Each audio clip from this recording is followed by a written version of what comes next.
Hello and welcome to Elena Meets the Author.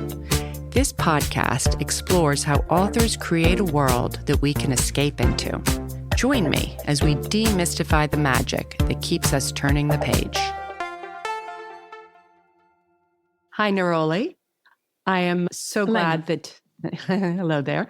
I'm so glad that you could join us for the show. Thank you. I'm very excited to be with you. Good. Your debut novel, The Perfumer's Secret, is a thrilling book, a page-turner, a feast for the senses.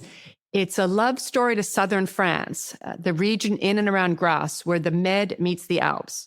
It's also a love story to French culture, craftsmanship, and tradition. And finally, it's a love story between two very different people. You've got a dynamic plot and a sublime setting. Reading your book made me want to move to this region of France, where time seems to stand still in a good way. The French Tourism Board should be thanking you. I don't want to give anything away in our chat, no spoilers, but listeners, here's what I can tell you. Neroli's book centers around a gutsy young Manhattan-based documentary maker named Zandy, who turns her lens on a legendary perfume maker in the south of France that happens to be celebrating its 300th anniversary. Zandy has been assigned this story by her boss. She's not thrilled about what looks like a puff piece, only to discover there's a lot more to this perfume house than pressed flowers, a dashing CEO to start, and a family history that doesn't smell so fragrant. The story is not black and white. The truth doesn't always tell the whole story, which is one reason I love this book. Neroli, let's start by discussing the themes of The Perfumer's Secret. How would you describe the book's theme? Well, first of all, thank you for that amazing description. It's really amazing to have your own book, to have you read it and just really understand the things that I love so much, this particular corner of France and the tradition of craft here. And you really captured that. So thank you so much for that. That's actually a real gift. I think the central theme of the book is that there's no such thing as a single truth. Everybody has their own truth, and the truth is made up. It's a sort of multifaceted version of everybody's story. Very good. That makes sense to me. It's funny, I was thinking even at the very beginning of the book, so I'm not giving anything away, when Zandy is having her little fling with Luke, he says something like that there's so many different ways to see the world. He's talking differently, but it was like, oh, this sort of echoes, or there's so many truths, maybe he was saying. That was quite intentional to actually drop that at that part of the book, to just kind of hint at the theme to the reader. I mean, you're always trying as a novelist, you're like a kind of puppeteer. You're trying to sort of do things behind the scenes and hope that they come off. So you got it exactly right. That was like dropping a little bit of the theme in for the reader's subconscious mind to start thinking about. That was good. You wrote in your newsletter that some writers spend their life building up to the novel they were meant to write. Do you consider The Perfumer's Secret the novel you were meant to write? And how did your life before this book prepare you to be a novelist? Well, I've done a lot of things on the way to writing this book. I was a journalist for many years. I wrote for all the great British newspapers, the Times, the Sunday Times, the Daily Telegraph, the Guardian, the Evening Standard. I've been an investment banker and a commodity futures trader. I've traveled all over the world. I'm the proud mother of two wildly spirited daughters and an adventurous stepson. And what that adds up to is I have been training my whole life to do this work, and I'm now living the life of my dreams. So to answer the first part of your question, is this the ultimate book? I mean, I think it was the book I was meant to write then, because, it's 2 years in a publishing process. And for me as a writer, I'm constantly raising the bar of where I want to be. So I think it's a balancing act between being content with the work that you put in the world and actually slowing down a minute and being happy with the work that you've done and celebrating that. And for me, at the same time, learning to write character is something I'll be doing please God, for the rest of my life. There is no way to master this. It's a never-ending journey. So did you always know, though, when you were young, oh, I'd love to be a novelist? I did, but I didn't dare take the step. I mean, I think two things. You can't pay the bills as a novelist. So, I mean, not unless you're, I don't know, Kristen Hanna or Emily Henry or Colleen Henry or somebody. But maybe back then in my 20s and 30s and 40s, it wasn't quite the right time for me. I mean, I knew because reading books made me feel alive in a way that nothing else did. Perhaps only my beloved family. But then it's a long journey to have the courage to pursue that. There's a lot of why me and can I do this and so on. But I do think I always knew. And I think what I've learned most from this experience, not just of writing, I mean, I've written 3 novels and I'm just beginning my 4th now. This is the first one to be published. But what I have learned is certainly in terms of publishing the book and now engaging with the world with my work, I really have learned, follow your spark. If you have a certain spark, listen to it. You don't have to have the path to get there. You take one step and the path appears. And for me, it was a very long journey. I love it. Great. Thank you. Back to the book. Would you mind just reading a passage from an opening scene? Oh, I'd love to do that. Thank you. So this is exactly where the book opens. And we're in the voice of Zandy, the protagonist. She's a young documentary filmmaker, aged 30. Can I pitch? Yeah. I stand facing Stuart, and he shunts his chair back. As he swings his feet up onto the desk, I get a whiff of aftershave and starched cotton shirt. I'm booking 24 months out, he says. Your climate, your change. I speak slowly to enunciate my words. 3 minutes max. I'm starting my watch. I focus on his bushy eyebrows and black Mad Men glasses. The story is how each of us can save our planet. Nice. Adrenaline burns through me. His corner office is quiet with tons of light and space. I thrust the sleeves of my oversized white shirt above my elbows. I've got 2.4 minutes of Greta Thunberg. Up close, speed to camera. He's going to bloody love this. He rests his head back in interlaced hands, his lips part. How do you get that? I tell him about the conference in Queens. I open the stall door, step towards the bank of sinks, and she was 6 inches to my right, like grey and tiny with those mousy braids. Okay. I had lighting and acoustics right there in the bathroom. I stood her against the white tiled wall, yanked out my camera and rolled. Impressive. My body is alight as though I'm standing in a forest fire. You got the treatment? Of course, it's in the bag. I hopped from foot to foot. She was all sound bites, like 30 football pitches of tropical forest to cut down every minute. He can't refuse. He nods. I'll take a look sometime. My mouth parches. Sometime? What about your kids? Don't you want a planet for them to live on? Thank you, Zandy. It's a catastrophe, and we're pretending it's not happening. Zandy, I don't have a slot. I stand dead still. You'll make one. He raises an eyebrow at me. I'm sending you to the south of France. Sorry? Settle down, Zandy. I mean, it's something about the D-Day anniversary. A 90-minute profile of a French perfume house. I laugh. What, like supermodels on Russian yachts? Zandy, listen up. They've got the 300th anniversary in September. That's our hook. You're joking, right? Perfume sells. It's glamour. Mess this up and you are in trouble. He looks me up and down as though I've got ketchup on my pleat-fronted twill pants. Is there something else, Stuart? I play with the brass buckle of my old leather belt. Get some decent clothes. Grasse isn't a desert war zone. You are not Kristen Scott Thomas, and this is not the English patient. That's great. Thank you. That was good. That was great. I love your accent for Stuart.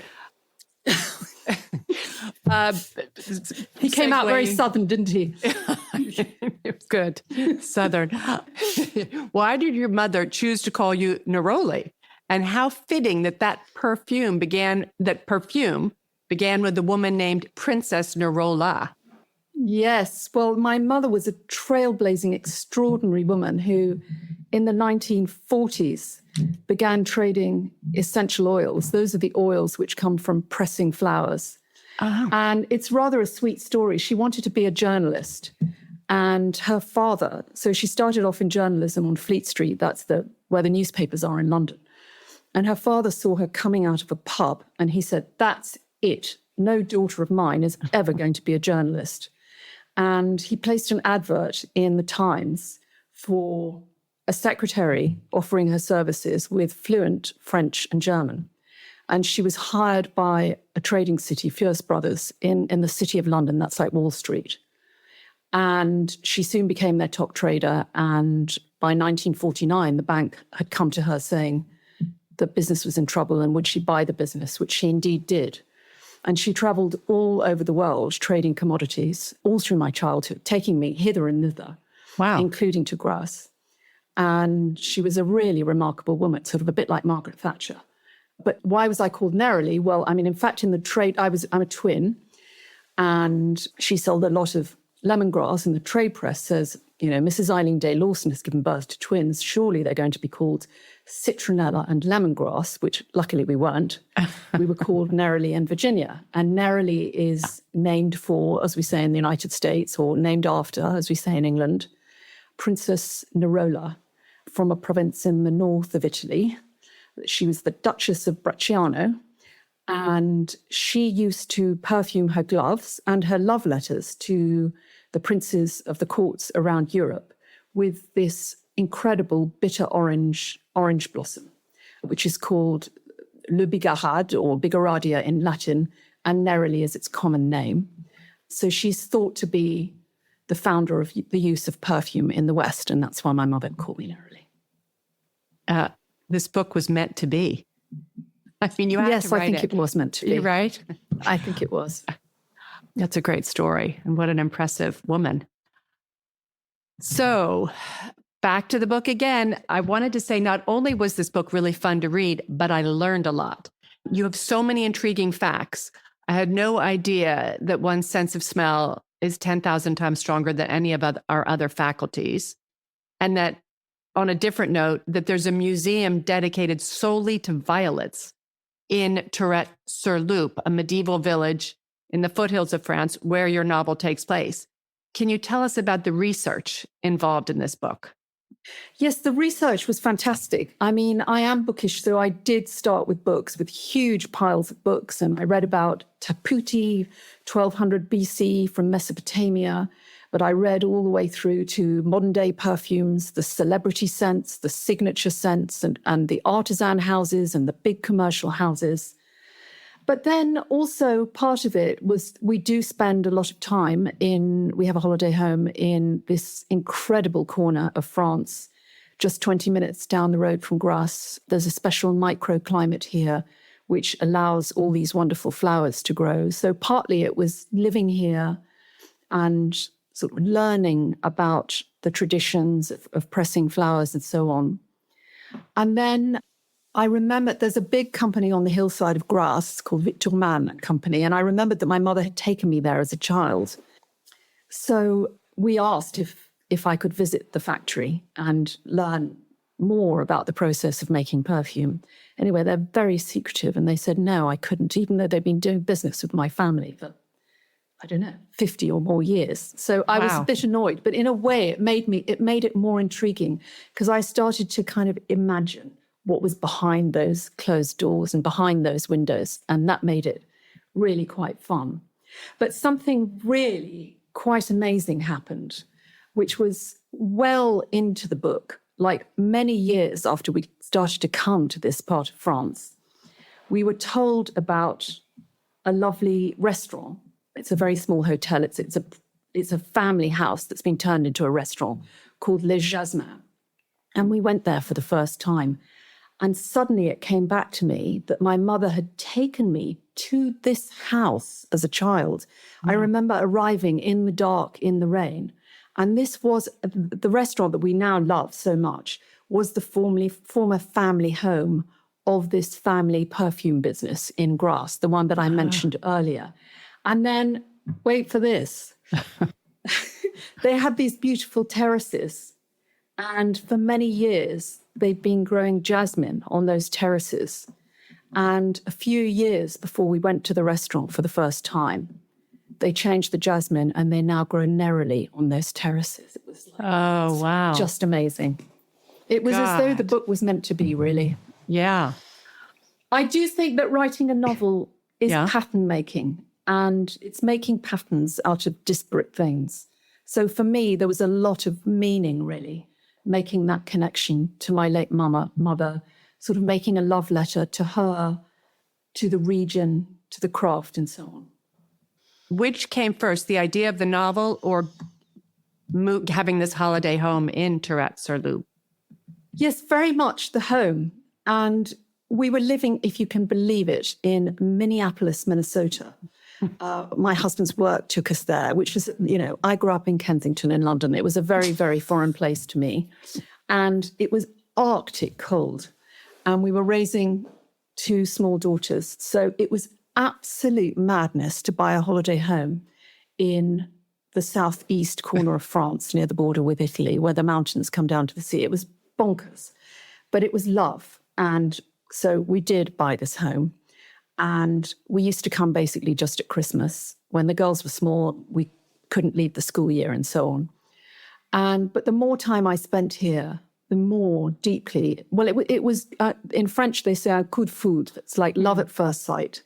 And then the more time we spent here and we hiked in the mountains and we got to know the ways of the old stone village and the crafts and the slower pace of life and the traditions. And I realized that I had to write a love letter. I'm in love with mountains. So I look out at these beautiful, the Alps behind me, and I had to write a love letter to this landscape. And that's how The Perfumer's Secret came to being. God, I love it. Was the novel inspired by any particular story or not really? No, I don't think so. It was inspired, as I said, by this landscape and by wanting to write a love letter. And then I had to figure out what kind of a story I could tell. And I think you learn how to write a novel and what you want to write about as you go along, or I certainly did. It wasn't something that came sort of fully formed. I remember it was several years into working on this draft that I came up with a secret. I had not planned a secret. So I put myself on a regime of 2 pages a day. I mean, you can't call yourself a writer if you don't write 2 pages a day, right? So I put myself on this regime, 2 pages a day, which sometimes is hard because what are you going to write about? You've got to understand what your process is. So one particular day, it was a busy day. We were on a train up the East Coast to Connecticut to see my daughter at school. And I hadn't written my pages, and I was tearing my hair out, saying to my husband on the train, I don't know what I'm going to write about, and I can't go to bed before I've written these 2 pages. And he said, secret. You've got to put a secret in there. And it was really fun because he's read 1,000 mystery novels. I grew up in England having read a lot of literary fiction, which has got not much of a story in it. And it was such fun to hear his ideas about the engine of story and turning pages.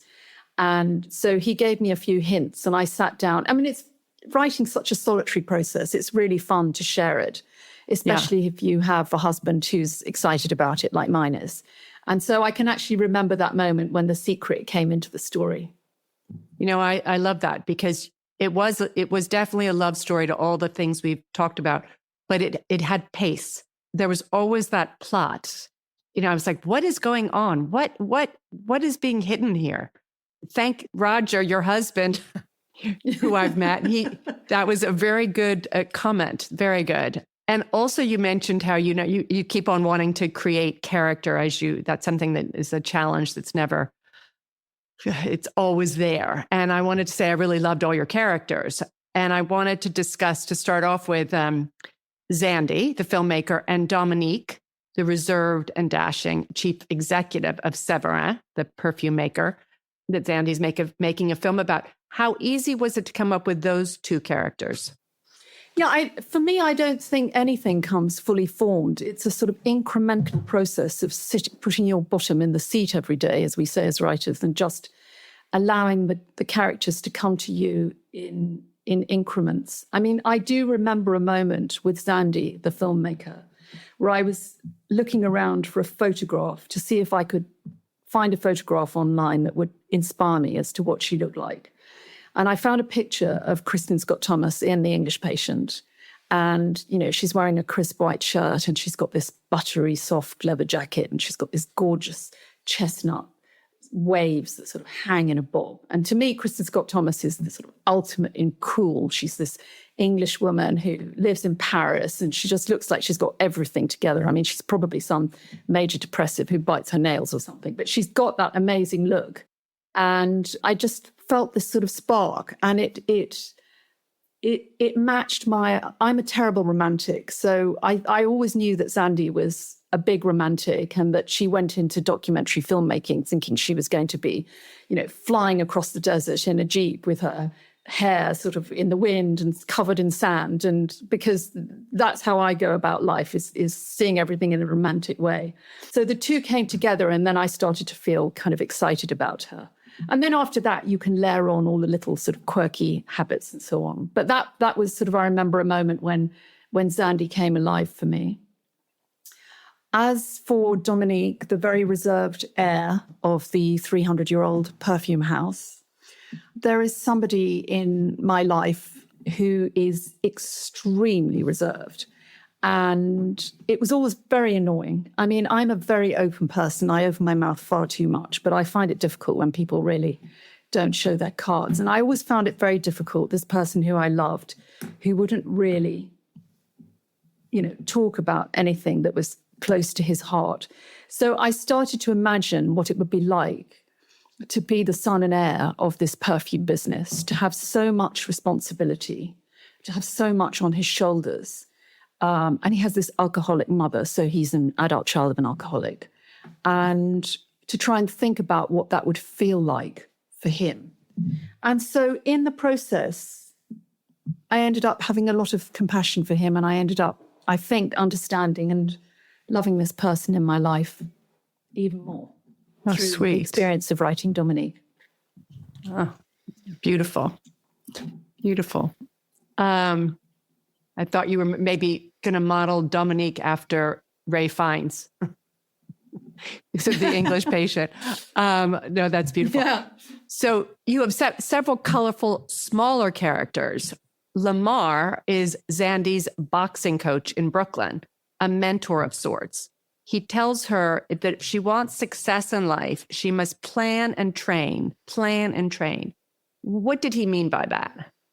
Well, boxing I had to do quite a lot of research about boxing. Zandy loves to box, that's her sport, and I don't box. But what he meant was you have to do the drills. He meant that you don't enter a fight unless you are completely trained. You don't reach beyond yourself. You have to take the fights with the smaller people until you're ready to do the bigger fight, that kind of thing. Okay. It was good advice. And then another character I loved was the elegant Jacqueline, the nose of the Severin perfume house. Can you tell us how one becomes a nose and how rarefied a profession it is?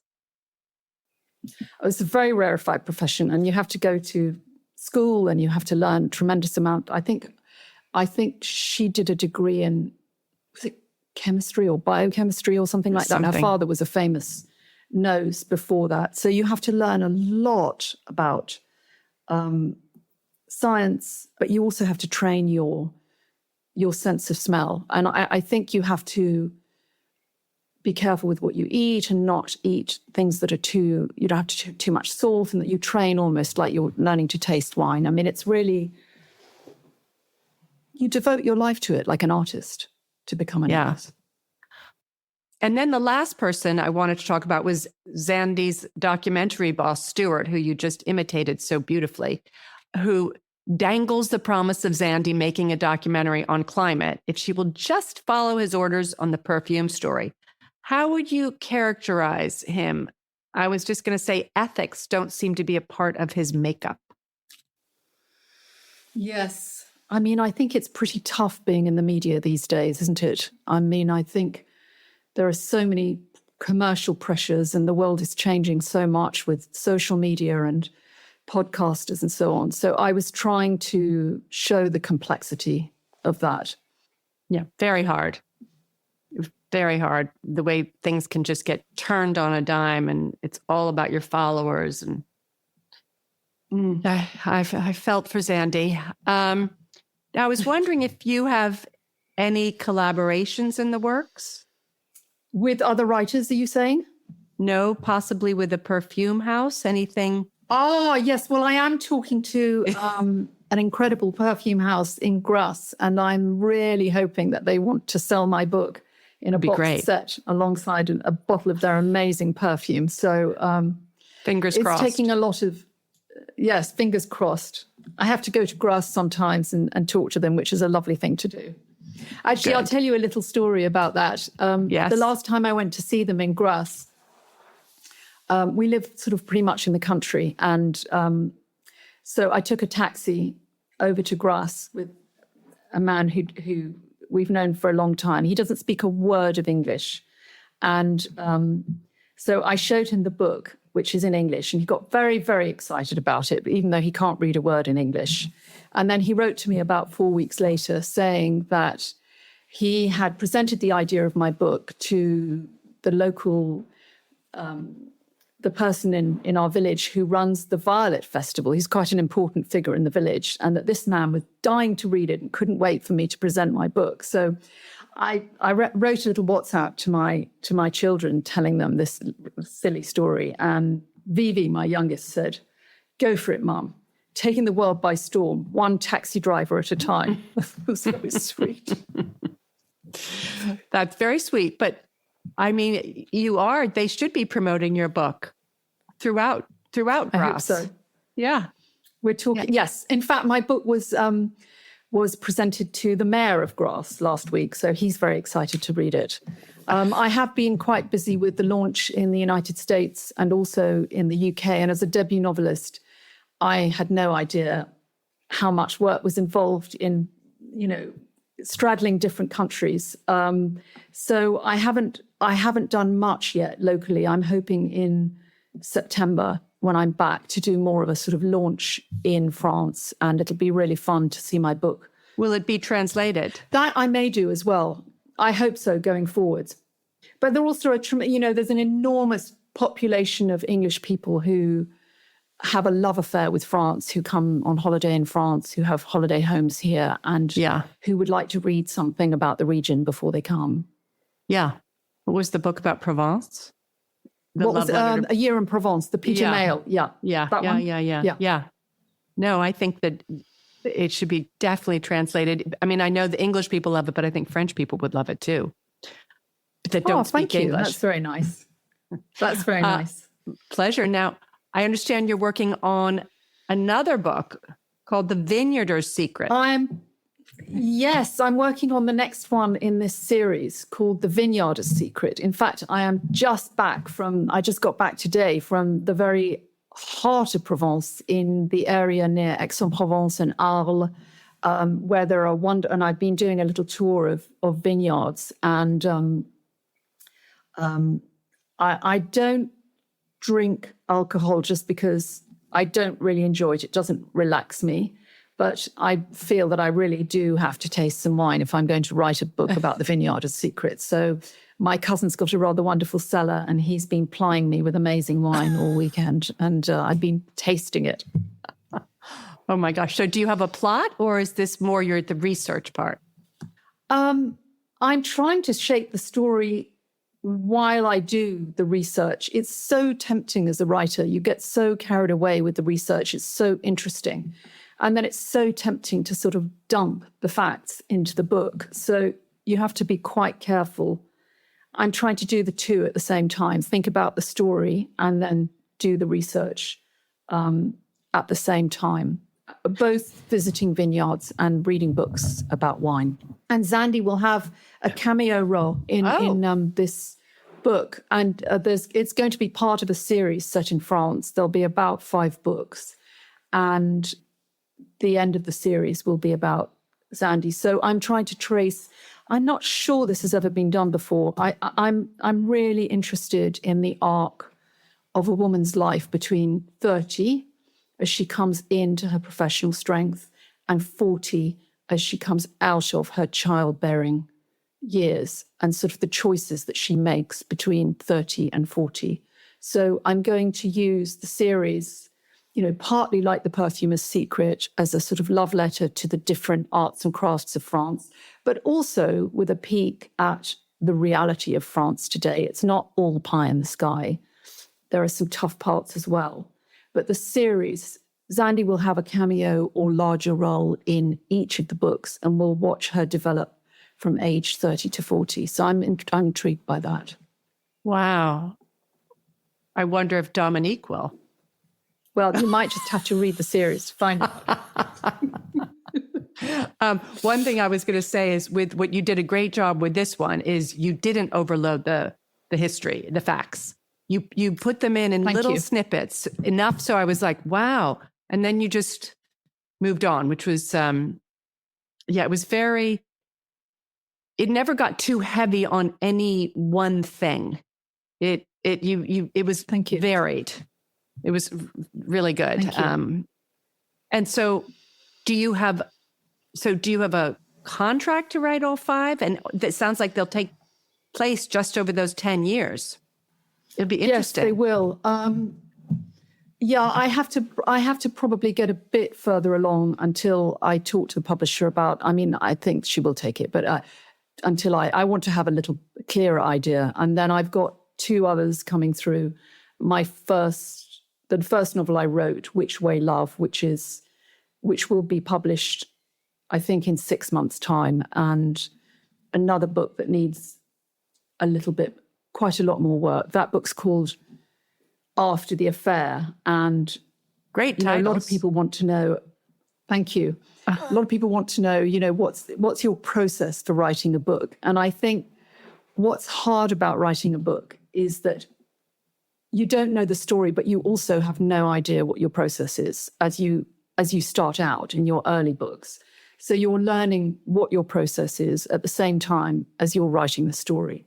And I think the first book sort of wrote itself. It was a bit more autobiographical. It was one of those first books that sort of comes straight out of the gate. So with After the Affair, the little story with that, my friend Anne Blakely said, right, we're going to fast draft our books. This is the technique, and this is what we're going to do. So I'm like, okay, I'm all in. So we rented a cottage in Wisconsin. We were living in Minneapolis. And the deal was we had to write 20 pages a day, or we weren't allowed to go to bed. So it was a huge amount of pages. So the day we arrived, Anne decided to divorce her husband. So she spent 10 days crying, smoking, and talking on the phone, pacing up and down. And I wrote 20 pages a day. I was so proud of myself. I wrote 210, that was the number of pages I'd written, in eyeliner on my forehead, and sent a picture back to my daughters back in Minneapolis.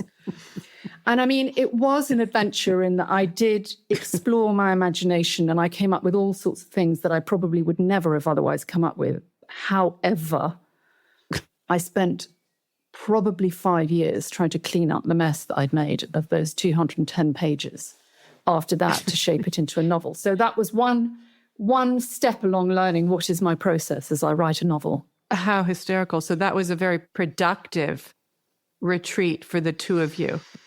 Well, I'm guessing for me, I mean, she got divorced. Did she write a word?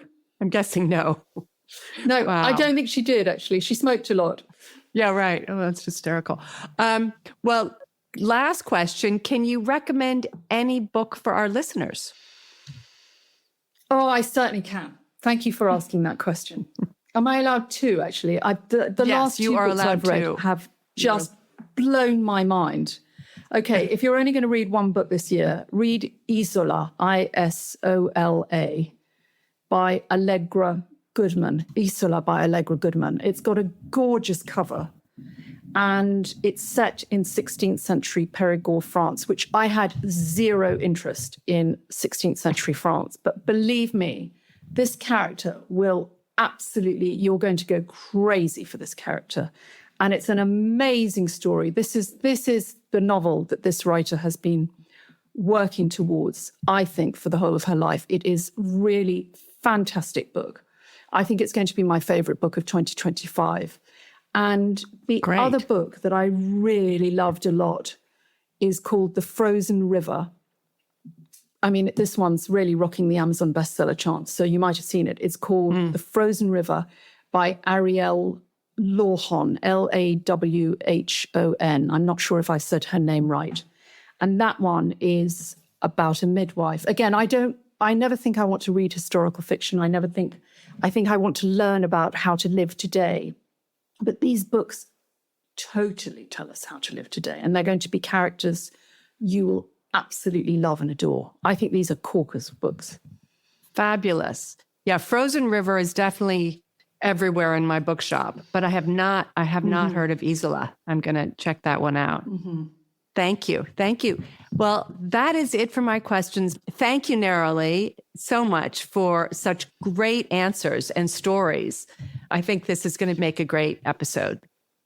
Well, thank you, Eleanor. I just, your understanding of the book, your interpretation of it was really touching to me. It's amazing to have somebody else read your work and appreciate the things that you were trying to communicate. And also, it's been really, what's more fun than talking about books? So it's been really great. Exactly. Thank you for listening to that episode with Neroli. Wasn't she great? Such positive energy and fascinating stories. That's one of the reasons I love doing this podcast. I meet the best people, talented storytellers. Who doesn't love a good story? That's it for today. See you in 2 weeks. Thanks.